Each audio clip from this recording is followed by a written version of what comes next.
प्राणी मात्र ही सब आनंद के अनुसंधान में तत्पर रहते हैं।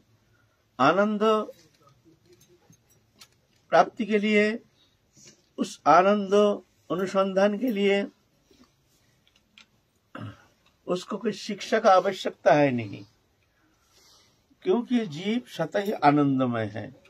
जीव की जो स्वरूप है, स्वरूप ही आनंदमय है। इसलिए उसका आनंद, स्वरूप आनंद, अपने जो स्वरूप है वो स्वतः आनंदमय है। दृश्यमान जागतिक वस्तु पदार्थ तो कभी चेतन सत्ता आत्मा को कभी आनंद दे नहीं सकता है।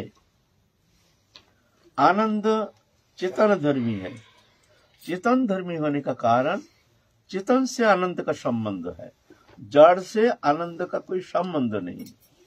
तो जीव अपना स्वरूप विस्मृति के कारण, मैं कौन हूं ये विस्मृति के कारण, शरीर धर्मी होकर के, प्रकृति में लिप्त होकर के, प्रकृति के साथ तादात्म्यता के कारण एक शरीर धर्मी बन करके अपना स्वरूप भूल करके वो संसार चक्र में आनंद का अनुसंधान में तत्पर होकर के अनादिकाल से 84 लाख जन्म में वो आनंद अनुसंधान में तत्पर रहता है।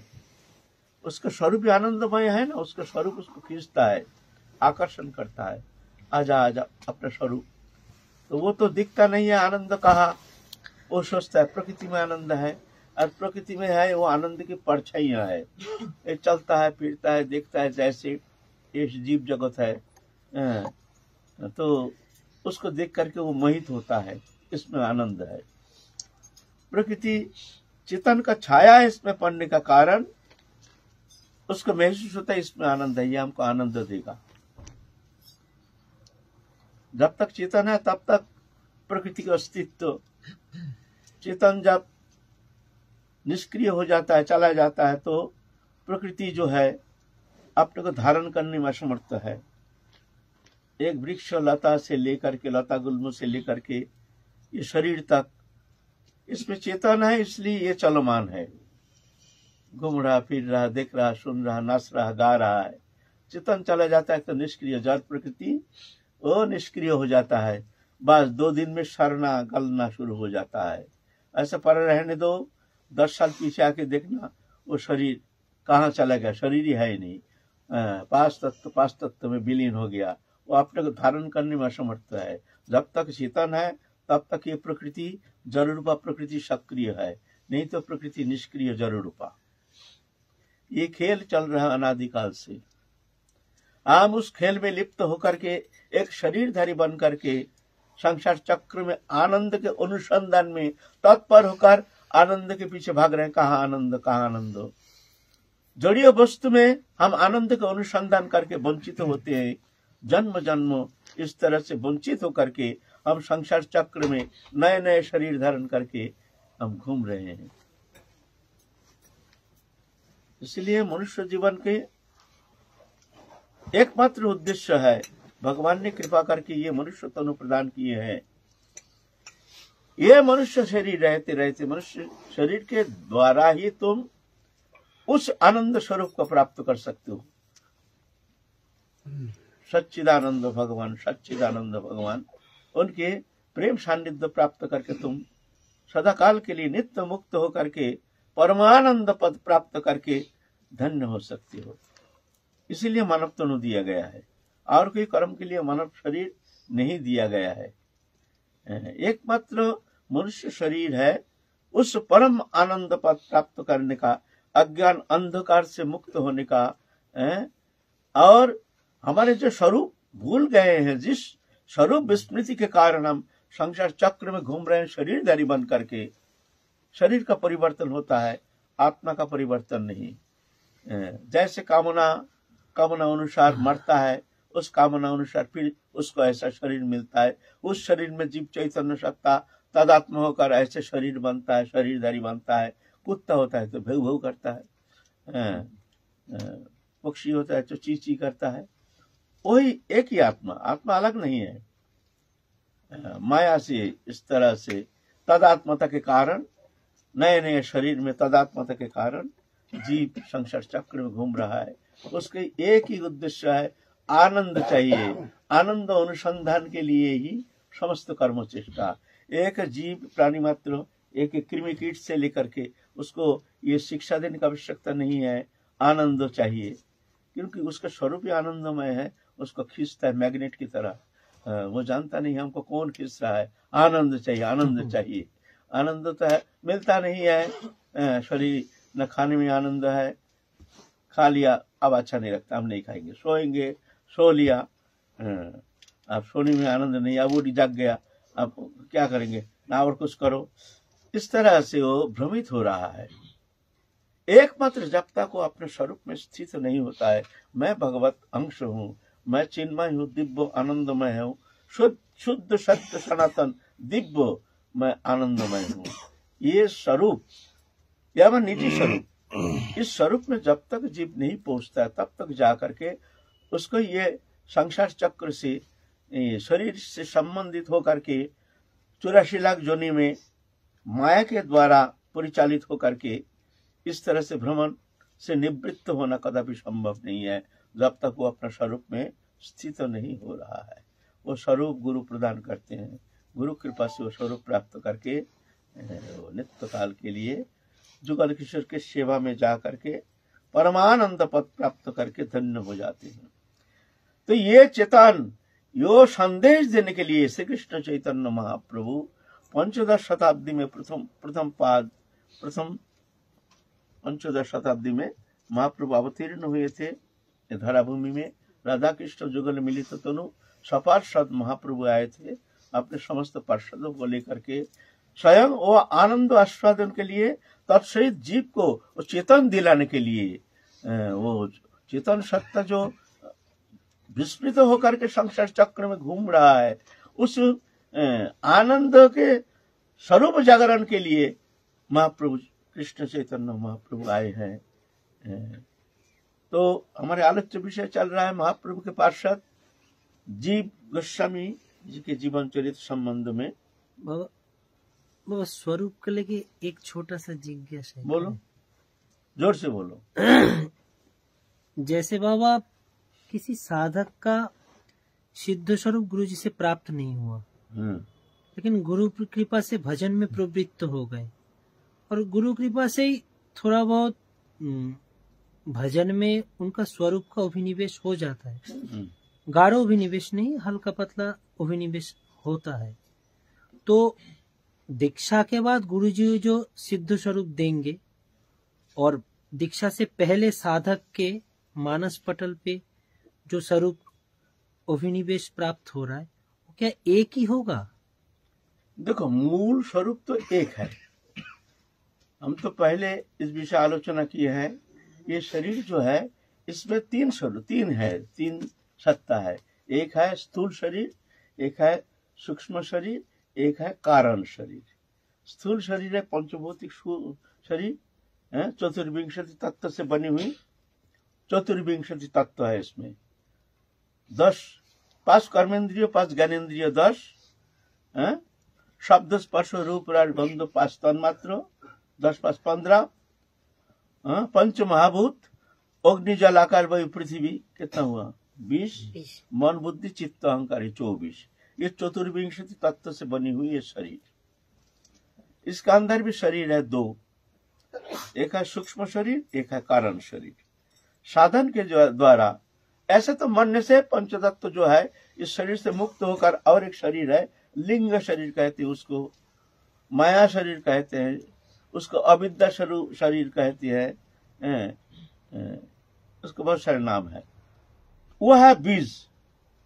वो बीज जब तक रहेगा तब तक जा करके उसको फिर जन्म लेना पड़ेगा। फिर गुरु कृपा से साधन करके उस बीज भी नष्ट हो जाता है, माने सूक्ष्म शरीर नष्ट हो जाता है। सूक्ष्म शरीर नष्ट होने से उसको जो 10 इंद्रिय, 5 कर्मेंद्रिय, 5 ज्ञानेन्द्रिय, ये नष्ट हो जाता है। तो भीतर फिर रहता है कारण शरीर। कारण माने शुद्ध शरीर, शुद्ध सत्ता। वो कारण माने इच्छा। क्या कारण? वो कारण तुम जैसी इच्छा करोगे ऐसा लोग प्राप्त कर सकते हो। अगर तुम चाहे तो हम जुगल किशोर को उपासना करें, राधा कृष्ण भजन सेवा प्राप्त करेंगे, तो वो कारण फिर जा करके राधा रानी प्रदत्त जो मंजरी स्वरूप, उस स्वरूप में जा करके विलय हो जाता है। कारण छोड़ करके फिर जाके उस स्वरूप में शुद्ध सत्य में विलय हो जाता है। ये चैतन्य सत्ता। ये शरीर जैसे शरीर अलग है, आत्मा अलग है ना, दोनों अलग वस्तु है। शरीर मरने के बाद पड़ा रहता है, आत्मा चला जाता है। दोनों का मिलन, जड़ चेतन का मिलन है शरीर, पंचभौतिक शरीर। लेकिन वो ऐसा नहीं है, वो चिन्मय है, दिव्य है, दिव्याति दिव्य है, आनंदमय है। फिर राधा रानी की कृपा प्रदत्त जो स्वरूप है, उस स्वरूप में विलय हो जाता है शुद्ध चैतन्य सत्ता। कारण भी छोड़ के वो शुद्ध सत्ता में विलय हो जाता है। यह है हमारी साधन पद्धति। और मान लो कोई ऐश्वर्य उपासना करते हैं, नारायण उपासना करते, वो चतुर्भुज स्वरूप प्राप्त करते हैं। कारण को वहां छोड़ करके फिर वो चले जाते हैं नारायण के जो पार्षद तनु है, चतुर्भुज स्वरूप प्राप्त करके वो चले जाते हैं विष्णु लोक, वैकुंठ धाम चले जाते हैं। ऐसे सदाशिव लोक है, वहां भी अपना कारण छोड़ करके वो चले जाते हैं वहां। यह है प्रक्रिया। आप ये अगर गुरुकरण हुआ है लेकिन तुम्हारा वहां स्थिति हुई नहीं है, तुम नाम करते हो, साधन करते हो, तुम कारण तक पहुंच सकते हो। लेकिन वहां पर अगर तुम्हारा सही सही परंपरा प्राप्त गुरुकरण नहीं हुआ है, क्योंकि वहां जो मंजरी स्वरूप प्राप्ति जो है, वहां जो निकुंज सेवा जो प्राप्ति है, निवृत्त निकुंज सेवा, वहां प्रोहिबिटेड एरिया है, प्रोहिबिटेड। वहां सबका प्रवेश अधिकार है नहीं। चीज जगत है, सभी चीज जगत है, वृंदावन सब चीज जगत है, सच्चिदानंद जगत है, मायातीत गुणातीत इंद्रियातीत, दिव्य आनंदमय। लेकिन वो जो निवृत्त निकुंज भवन है, वह प्रोहिबिटेड एरिया है, वहां सबका प्रवेश अधिकार है नहीं। वहां जाने के लिए तुमको गुरु परंपरा से ही वहां प्रवेश करना पड़ेगा। वहां गुरुदेव ले जाएंगे, गुरु साथ रहते हैं। दूसरे साधना में गुरु स्वरूप क्या होता है, सच्चिदानंद में विलय हो जाता है। गुरु चरण आश्रय करके अखंड मंडलाकारं व्यक्तम जन चराचरम, ऐसे भगवान के स्वरूप और अखंड आनंदमय भगवान। तो भगवत उपासना करते करते करते करते करते करते गुरु इष्ट में विलय हो जाता है, साधक फिर दिव्य पद प्राप्त कर। ऐसे है, वहां गुरु अलग हो करके साधक को सेवा में नहीं ले जाते हैं, गुरु इष्ट में विलय हो जाते हैं। लेकिन हमारे साधन में ऐसे नहीं है। गुरु, ये जो गुरु है, यही सच्चिदानंद राधा रानी के किंकरी स्वरूप पहले से है, पहले से वहां स्थित है। गुरु तुमको ले जाएंगे, मंदिर स्वरूप को ले जाएंगे, जा करके राधा रानी के सानिध्य में उनको परिचय कराएंगे। फिर राधा रानी को उनको उस मंदिर को आलिंगन करके उनको तांबूल प्रदान करते हैं, उसको स्वीकृति देते हैं। फिर जाके वही और निवृत्त निकुंज सेवा में सेवा अधिकार प्राप्त कर सकते हैं। यह है प्रक्रिया। लेकिन ये नहीं जिसका जैसे साधन पद्धति है तद अनुसार वो सच्चिदानंद अनंत सागर है, सच्चिदानंद अनंत है। जैसे मान लीजिए दूध है ना, एक ही दूध है, दूध का खीर, दूध का खोआ, दूध का घी, दूध का मक्खन, दूध का राबड़ी, दूध का दही, अलग अलग है, दूध का छाछ। अब जिसका जो पसंद है वो खाते हैं। कोई दूध पसंद नहीं करते, छाछ पीना पसंद करते हैं। कोई तो दही में ज्यादा आनंद लेते हैं, कोई तो राबड़ी खाने में आनंद लेते हैं। एक ही दूध का ही चीज है। ऐसे सच्चिदानंद भगवान अनंत विभु है, अनंत लोक, अनंत धाम, अनंत साधन पद्धति, अनंत साधन प्रक्रिया के द्वारा अलग अलग लोक धाम प्राप्त करके वो नित्य लीला में प्रवेश करते हैं। इसका मतलब ये नहीं कि एक ही साधन पद्धति है, सभी एक ही जगह जाएंगे, सभी मंदिर स्वरूप, ऐसा नहीं है। ये तो सहज नहीं है ना। वो भी ठीक है, ये नहीं जो वो ठीक सच्चिदानंद स्वरूप प्राप्त नहीं कर पा रहे, ऐसा नहीं। लेकिन हमारे जो मंदिर स्वरूप उपासना पद्धति, महाप्रभु के अवदान, ये अवदान जो है ये कुछ अलग हट करके है ना। ये बहुत निगड़ है, बहुत निगड़तम विषय है ना, प्रेम की पराकाष्ठा। प्रेम से ही एकमात्र वो स्वरूप प्राप्त कर सकता है। कोई साधन के द्वारा, कोई तपस्या के द्वारा, कोई योग आराधना के द्वारा, कोई व्रत आदि अनुष्ठान के द्वारा ये कभी वो स्वरूप प्राप्त नहीं कर सकता है। वो तो कृपा साध्य, राधा ने जिसको कृपा करके उस स्वरूप प्रदान करते हैं वो ही वो स्वरूप प्राप्त कर सकते हैं, कृपा प्रदत्त स्वरूप। तो वो निभृत निकुंज आस्वादन की जो चरम पराकाष्ठा, चरम निर्जास, वो प्रदान करने के लिए श्री कृष्ण चैतन्य महाप्रभु राधा कृष्ण मिलित तनु आए हैं जगत जीव को उस संदेश लेकर आए हैं, जो तुम भी उस लीला में अनुप्रवेश कर सकते हो। ऐसे एक दिव्य लोक के संदेश लेकर के आए हैं महाप्रभु के पार्षद। तो हमारे आलोच्य विषय जीव गोस्वामी की पास के जीवन चरित्र संबंध में हम लोग 2 दिन आलोचना करके आए हैं। तो बंगाल में रहते थे, वहां से आए हैं नित्यानंद प्रभु के कृपा प्राप्त करके, समस्त शास्त्र अध्ययन करके, पारंगम हो करके, फिर जाके काशीपुरी में आकर के मधुसूदन वाचस्पति से अद्वैत वेदांतवाद संबंध में परिपक्व दशा प्राप्त करके वृंदावन आए हैं। वृंदावन उस समय जंगल था, उस समय ऐसी स्थिति नहीं थी, कोई जानता ही नहीं था वृंदावन कोई धाम है। उस समय सब जंगले परिपूर्ण, कोई जानता नहीं है। महाप्रभु प्रथम आ करके ये वृंदावन का प्रकाश किए हैं, सब पार्षद को भेज करके, समस्त कुंड तीर्थ आदि सब। ये नंदगाम महाप्रभु जब आए थे, नंदग्राम मंदिर थोड़ी था, वहां पहाड़ के गुफा में सेवा करते थे। गुफा के भीतर वर्तमान जो विग्रह वो सेवित होती थे महाप्रभु जब आए थे, ऐसे था। इस तरह से महाप्रभु अपने पार्षदों को भेज करके लुप्त तीर्थ उद्धार किए हैं।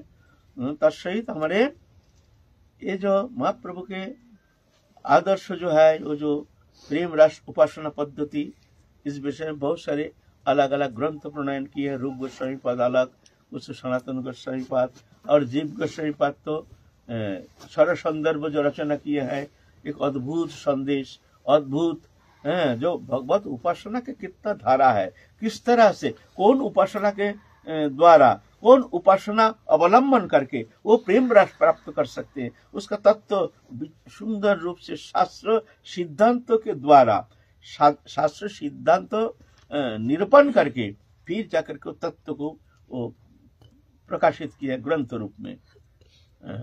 षट संदर्भ कहते हैं। पहले तो तत्व संदर्भ, समस्त तत्व क्या है, सृष्टि तत्व, ये सब तत्व क्या है, तत्व संदर्भ। फिर आए परमात्मा संदर्भ, परमात्मा क्या है। परमात्मा के बाद है कृष्ण संदर्भ। कृष्ण संदर्भ, कृष्ण कौन है, भगवान अनंत रूप, अनंत नाम, अनंत धाम, अनंत स्वरूप सभी भगवान है। नारायण भगवान है, राम भगवान है, शिव भगवान है, और सभी एक ही भगवान है, एक ही भगवान के अनंत रूप। ये नहीं कि ये सत्य है, ये झूठा है, ये ठीक है, ऐसा बात नहीं है। वो अनंत, जिसका जो उपासना तदनुसार ऐसा ही भगवत कृपा प्राप्त करने में समर्थ होती है ना। तो कृष्ण संदर्भ, कृष्ण कौन है। कृष्ण संदर्भ के बाद है भक्ति संदर्भ। अब वो कृष्ण की प्राप्ति कैसे होती है, तो भक्ति संदर्भ, भक्ति क्या है। अब भक्ति का विस्तार, भक्ति कितना प्रकार, भक्ति साधन में क्या क्या आवश्यकता है, कैसे होनी चाहिए, कैसे साधन पद्धति है, विस्तृत रूप में वर्णन किए हैं भक्ति संदर्भों में। और भक्ति संदर्भ के ऊपर है प्रीति संदर्भ। प्रीति प्रेम निर्जास, ओ राधा कृष्ण जुगल विलास निकुंज जो चरम लीला रस है, वो रस के वर्णन है। वहां कैसे उस रस तत्व प्राप्त करने में समर्थ हो सकते हैं, इस विषय में वर्णन है। ये है प्रीति संदर्भ, ये षड संदर्भ रचना की है। कृष्ण तत्व संदर्भ वही भगवत संदर्भ है। फिर जाकर के परमात्मा संदर्भ वो भी है, लेकिन क्रम है किस तरह से हम वो रस तत्व, प्रेम तत्व, चरम उत्कर्ष जो वो तत्व प्राप्ति के लिए हमको किस तरह से हमको वहां पहुंचना पड़ेगा, इस विषय में बड़े सुंदर रूप से, सुंदर ढंग से षट संदर्भ।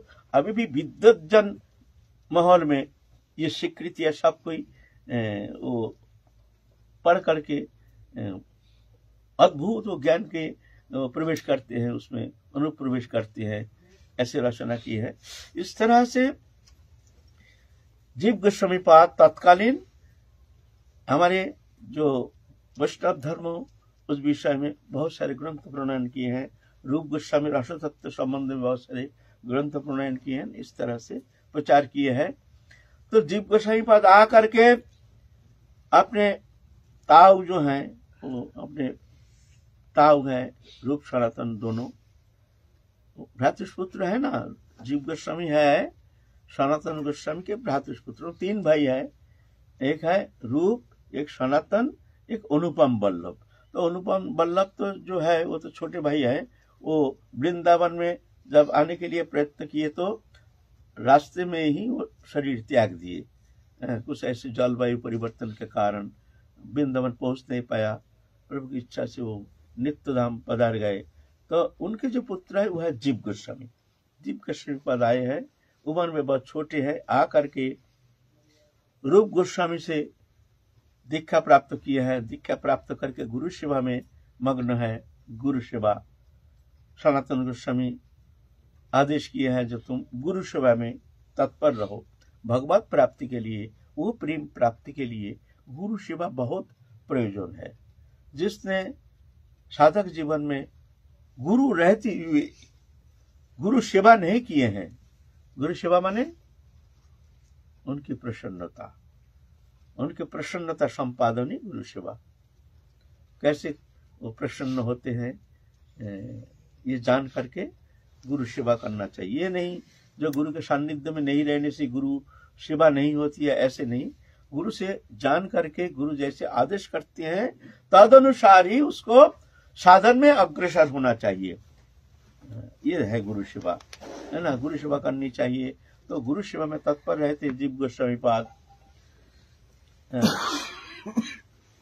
एक बार की घटना है, वो तो बड़े विद्वान है, बहुत बड़ी विद्वान माने विद्वत्ता की सीमा है। उम्र में छोटे, अपने बालक जैसे, रूप सनातन के अपने पुत्र जैसे छोटे थे, लेकिन विद्वत्ता में सबके ऊपर। कोई सिद्धांत में, जब कभी सिद्धांत में कोई मत विरोध होता था, कोई सिद्धांत समन्वय करने के लिए जब उनके अंदर चिंता लग जाती थी, जो किस तरह से निरूपण किया जाए, क्या सिद्धांत तो सही है, तो जीव को बुलाओ, जीव को देखो जीव क्या कहता है इस सिद्धांत में, इस स्थिति में जीव क्या कहते हैं। रूप सनातन बड़े विद्वान है। सनातन गोस्वामी स्वयं 6 भाषाविद थे, संस्कृत के दिग्गज पंडित थे। संस्कृत, उर्दू, अरबी, फारसी, हिंदी, संस्कृति 6 भाषाविद थे, बड़े बड़े विद्वान। लेकिन फिर भी जब भी कोई सिद्धांत विषय में जो जानने के लिए जब कोई होता है ना, शास्त्र तो अथाह अनंत, कभी कभी ऐसा विरोधाभास भी होता है। तो उस समय बोला देखो जीव क्या कहता है, जीव क्या कहता है। ऐसे सब मानते थे जीव को। जीव गोस्वामी आकर के फिर उसका निरूपण करते थे। समस्त शास्त्रवेत्ता कंठस्थ, समस्त शास्त्र कंठस्थ, समस्त व्याकरण कंठस्थ, खुद एक व्याकरण रचना किए हैं। जो भजन करना चाहते हैं तो भजन करने जाएंगे तो भाई व्याकरण पढ़ना तो होता नहीं है, व्याकरण पढ़ने के लिए समय चाहिए, समय चाहिए ना। तो अध्ययन करने से भजन होता नहीं, समय तो उतना ही है। आपको भगवत प्राप्ति करनी है, आप अध्ययन करेंगे तो हमारा समय तो निकल जाता है ना। अगर हम भजन करेंगे तो अध्ययन होता नहीं है, शास्त्र विषय में हमारा उतना बोध नहीं रहता है, अज्ञात रह जाता है। शास्त्र सिद्धांत संबंध में हमारे बोध न रहने का कारण सिद्धांत विषय में हमारे प्रवेश कम होता है। इसलिए श्रद्धालु 3 प्रकार श्रद्धालु निरूपण किए हैं। शास्त्र युक्त सुनिपुण दृढ़ श्रद्धा जार उत्तम अधिकारी से तारा है संसार। बोले सर्वोत्तम अधिकारी कौन है? शास्त्र युक्त सुनिपुण। आप किसी को शिक्षा देंगे तो कहां से आप शिक्षा देंगे, कहां से बोलेंगे? तुम्हारा मनमुखी बोलने से तो होगा नहीं। परतत्व विषय तुम कुछ कह दिया, ऐसा थोड़ी होता है। नहीं, ऐसे पुराण में ये कहा, वेद में ये कहा, ये ऐसा है ना, शास्त्र प्रमाण। तस्मात् शास्त्रं प्रमाणं कार्य कार्य व्यवस्थितो ज्ञात्वा शास्त्र विधानोक्तं कार्य कर्तुमिहार्हसि। शास्त्र ही तुम्हारे सामने प्रमाण है।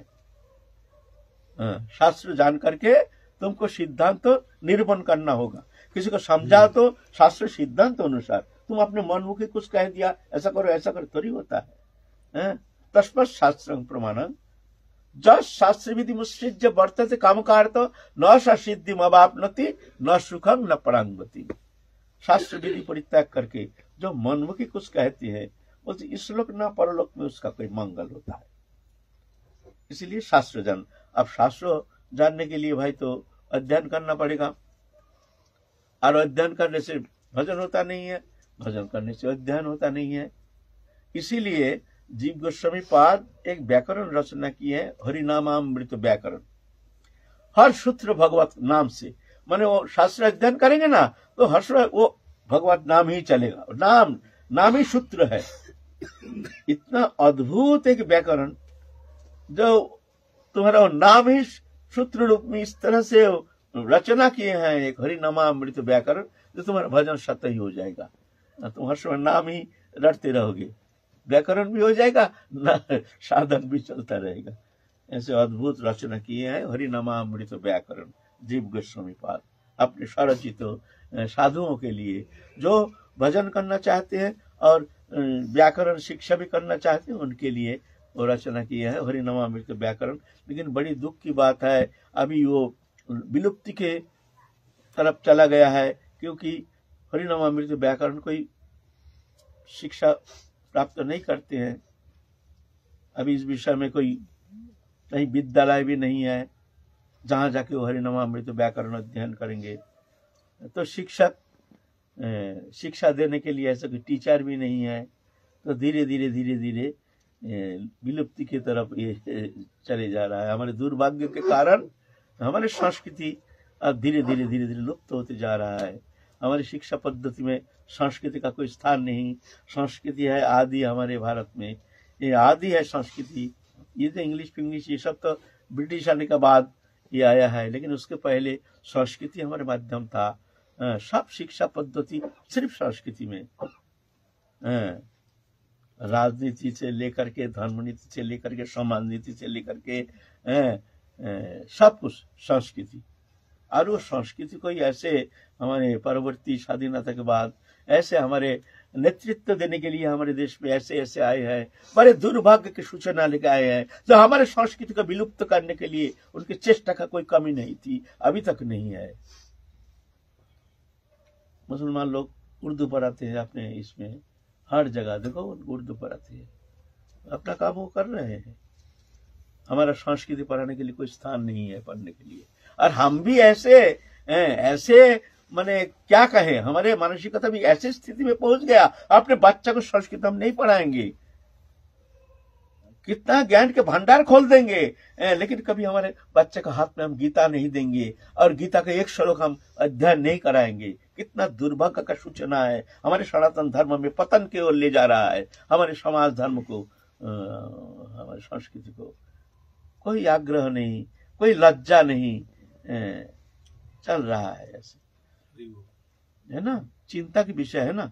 आप अपने बच्चा को घर में, अरे भाई 1 घंटे के लिए क्लास दो, थोड़ा सा अपना गीता भागवत आदि धर्म शिक्षा दो, ये उसका काम आएगा, उसका कल्याण करेगा, जगत का मंगल करेगा। ना, ऐसा शिक्षा नहीं देंगे, शिक्षा नहीं देंगे, कोई स्थान ही नहीं उनके हृदय में हमारे धर्म के प्रति। जाइए दूसरा धर्म अवलंबी जाइए, वो लोग किस तरह से शिक्षा देते हैं। क्रिश्चियन में जाइए, वो लोग भी तो थोड़ी अब पीछे है। देखिए बाइबल को किस तरह से अध्ययन कराती है। जब स्कूल में उनका जो बाइबल पढ़ाते हैं, पहले बाइबल, उसके बाद दूसरा शिक्षा। मुसलमान देखिए वो लोग पहले उर्दू, फिर अपने धर्मीय शिक्षा, उसके बाद और सब पीछे। और हम ही एक आ गए सेकुलरवादी, एक सेकुलरवादी। मुसलमान सेकुलर नहीं है, क्रिश्चियन सेकुलर नहीं है, हमारे हिंदू सेकुलर है। कितना दुर्भाग्य है, बोलो।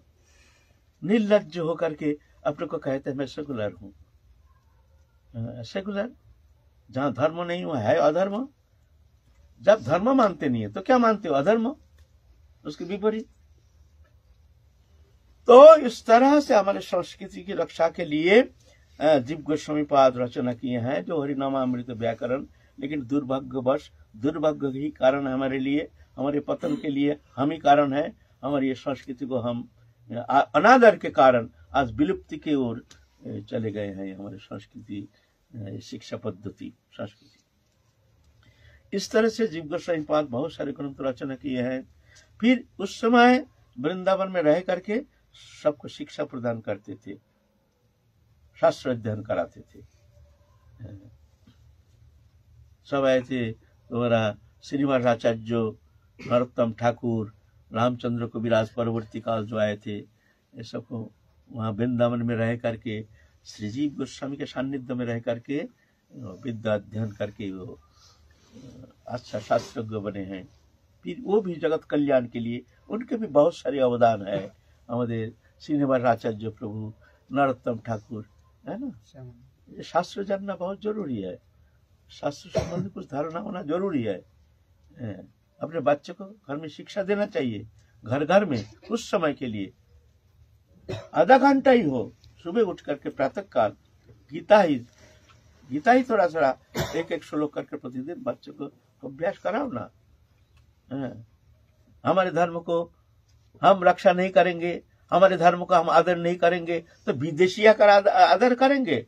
वो तो कर रहे हैं, विदेश में जाइए ना, देखिए हमारे महाप्रभु के आचरित जो धर्म पद्धति है, उपासना, देखिए विश्व में किस तरह से प्रचार हो रहा है।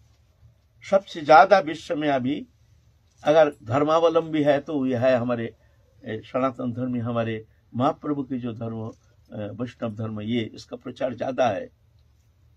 और हम भारत में रह करके, हम भारतवासी होकर के हम इस विषय में हमारे आग्रह नहीं, हम सेकुलरवादी है। तो जीव गोस्वामी पाद उस समय लुप्त तीर्थ उद्धार के लिए बहुत सारे उनके प्रयास बहुत किए हैं। राधा कुंड के किनार में रहते थे रघुनाथ दास गोस्वामी। जंगल था, पूरा ही जंगल था, और एक तालाब जैसा था, कच्चा तालाब। तो वहां भजन करते हैं, एकांत में जंगल है, शेर भालू डोलता है। तो रघुनाथ दास गोस्वामी के मन में आया कि ये कुंड का उद्धार हो जाए, सूत्र संस्कार हो जाए, तो बड़ा परवर्ती काल जो हमारे वो स्मृति है, हमारे धर्म की जो एक स्मृति रह जाएगी। इसलिए मन में इच्छा की है कि इसका कोई संस्कार होनी चाहिए। जीव गोस्वामी जाके रघुनाथ दास गोस्वामी से मिले। एक जंगल में एक दिव्य पुरुष महाप्रभु के पार्षद तीव्र भजन में लिप्त हैं। एक दोना माठा पी करके वो भजन करते हैं। लोक नहीं, जन नहीं, जीव गोस्वामी उनके सानिध्य में रह करके बहुत सारी शिक्षा प्राप्त किए हैं। एक दिन क्या हुआ, एक सेठ जा रहे थे बद्रिकाश्रम, बहुत सारे धन लेकर के। जब बद्रिकाश्रम में हम अच्छी तरह से उसको संस्कार करेंगे, करोड़ों रुपया लेकर के। तो रास्ते में वो सेठ, उनको सपनादेश हुआ, तुम कहाँ जा रहे हो? अगर ये धन का सदुपयोग करना चाहते हो, अगर परमार्थ में तुम लगाना चाहते हो, तुम जाओ वृंदावन में राधा कुंड के पास आरिड ग्राम, उस समय जो आरिंग है ना, वो आरिंग का नाम था आरिड ग्राम, और इष्टासुर को मानने के कारण वो ग्राम का नाम हुआ आरिट ग्राम। आरिंग अभी है ना, आरिंग, आरिंग ग्राम। वहाँ और कोई राधा कुंड जो अभी लोकेलिटी है ना, था नहीं वहाँ। ये तो पीछे जब बन गए हैं तब तो सब जान गए हैं राधा कुंड ऐसे दिव्य स्थान है, दिव्य लीला स्थली है। तब जाकर के सब देश विदेश से आना शुरू हो गया। जब जहाँ लोग जन जाते हैं, तीर्थ यात्री ज्यादा जाते हैं, वह क्या होता है, 2 पैसा धंधा करने की और भी लोग आ जाते हैं, कोई तो दुकान लगाते हैं, कोई कुछ लगाते हैं, कोई धीरे धीरे अच्छा जब इनकम होता है तो आपने परिवार लेके उपस्थित करना शुरू किया है। यह है राधा कुंड। पहले ऐसा नहीं था, वह जंगल था। तो वो सेठ को सपना दिश हुआ, जो तुम कहाँ जा रहे हो, तुम जाओ वृंदावन में, वहां जा करके आरिट ग्राम के पास राधा कुंड नामक स्थान, जहाँ रघुनाथ दास गोस्वामी भजन करते हैं, उनसे जाके पूछो, वो तुम्हारी ये जो अर्थ है इसको सदुपयोग में लगा देंगे।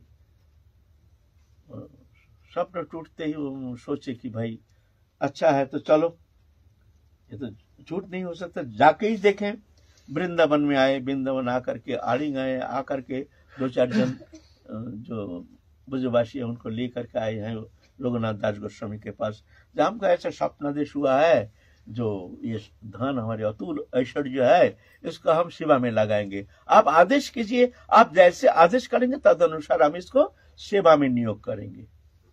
रघुनाथ दास कहते भाई हमारा तो कोई प्रयोजन नहीं, ये राधा रानी की क्या लीला है, हमारे पास भेज दिया है। फिर चिंतित, अरे हमने तो संकल्प किया था राधा कुंड के निर्माण हो जाए, संस्कार हो जाए, तब देखते हैं ये संस्कार कार्य में अगर हम आगे आ जाएं तो हमारा भजन समाप्त हो जाएगा। ईट पत्थर सीमेंट वाली ये सब हमारा सब समाप्त हो जाएगा भजन। चिंता कर रहे हैं क्या करें। तो जीव गोस्वामी था वहां, जीव गोस्वामी कहते हैं चाचा जी अब चिंता मत करो, अब हमारे ऊपर छोड़ दो, हम इसको देखेंगे।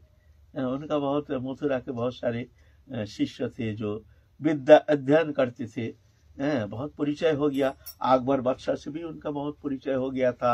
अकबर बादशाह भी आए थे जीव गोस्वामी के पास उनके सानिध्य प्राप्ति के लिए। अकबर बादशाह थोड़ा हिंदू, जो मुगल पीरियड में जितना मुसलमान बादशाह थे, एकमात्र अकबर बादशाह जो हिंदू धर्म को बहुत सम्मान करते थे, मान्यता देते थे, और कोई बादशाह नहीं थे। एकमात्र अकबर बादशाह हिंदू धर्म को बहुत श्रद्धा करते थे। अकबर बादशाह भी आए थे। तो जीव गोस्वामी पाद फिर बोले चाचा जी आप चिंता मत करो, आप भजन करो, हम संस्कार करेंगे। तो ये जो राधा कुंड श्याम कुंड ये उनका ही अवदान है। वो सेठ ने पैसा लगाए और जीव गोस्वामी पाद ने अपने तत्वावधान से निर्माण कार्य किए हैं, ऐसे है। और इस तरह से विद्या अध्ययन कराते थे। वहाँ बंगाल से भी गए हैं श्रीनिवास आचार्य प्रभु, जो परवर्ती काल जो धर्म के हमारे वैष्णव धर्म के धारक वाहक रूप में आए थे। श्रीनिवास आचार्य प्रभु, रामचंद्र कविराज, नरोत्तम ठाकुर, जो हमारे गौड़ीय धर्मावलंबी सभी जानते हैं ये दिव्य नाम रघुनाथ, हमारे नरोत्तम ठाकुर आदि है ना, उनके प्रार्थना जो अनमोल सब अवदान है। तो उन लोग आए, आकर के जीव गोस्वामी पाद के सानिध्य में रह करके विद्या अध्ययन करके विद्या विषय में बहुत पारंगम हो करके गए। इस तरह से जीव गोस्वामी पाद उस समय हमारे सनातन धर्म के धारक वाहक रूप में आकर के इस तरह से हमारे वैष्णव धर्म को आगे बढ़ाए। तो हम लोग फिर काल चलेंगे आगे, थोड़ा और बाकी है, काल थोड़ा सा और आलोचना करेंगे। आज की कथाएं विश्राम। जय जय श्री राम श्याम, बोले सतगुरु भगवान की जय।